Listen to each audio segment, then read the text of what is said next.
Chicken gravy எப்படி செய்யுதுன்னு பார்க்கலாம். அதுக்கு பாருங்கள், தாளிக்கிறதுக்கு தேவையான அளவுக்கு நம்ம எண்ணெய் ஊற்றிக்கலாம்.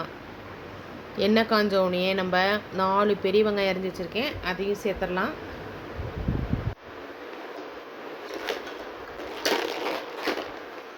பாருங்கள், இப்போ அரைக்கிறதுக்கு ஜீரகம் 2 ஸ்பூனு,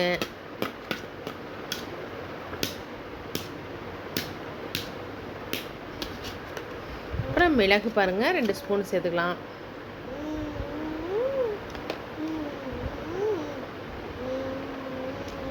மல்லித்தூள் பாருங்கள் ஒரு 4 ஸ்பூன் சேர்த்துக்கலாம். மிளகாத்தூள் பாருங்கள் 4 ஸ்பூன் சேர்த்துக்கலாம்.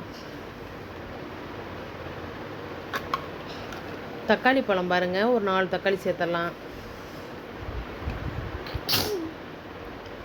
பட்டை கிராம்பு ஏலக்காய் ஒரு 10. அடுத்து பாருங்கள், பட்டை கிராம்பு ஏலக்காய் ஒரு 10 நம்பரில் போட்டுடலாம். இப்போ எல்லாத்தையும் நம்ம நைஸ் பேஸ்ட்டாக அரைச்சிக்கலாம். பாருங்கள், இஞ்சி பூண்டு பேஸ்ட்டு சேர்த்துடலாம். இஞ்சி பூண்டு பேஸ்ட்டு ஒரு 4 ஸ்பூன் சேர்த்துக்கலாம். இப்போ பாருங்கள், நல்லா வதக்கிடுவோம். மஞ்சத்தூள் சேர்த்துக்கலாம். கழுவி வச்ச சிக்கனை சேர்த்துடலாம்.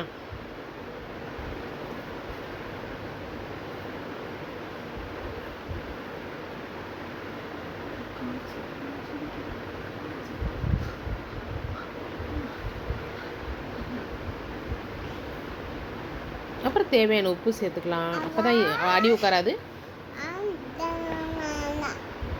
அரைச்சி வச்ச பேஸ்ட்டு சேர்த்துடலாம்.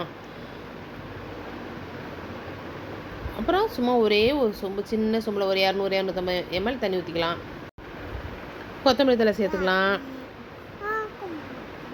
இப்போ நல்லா கிண்டி விட்டு நம்ம மூடி போட்டு நல்லா வேக விட்டுலாம்.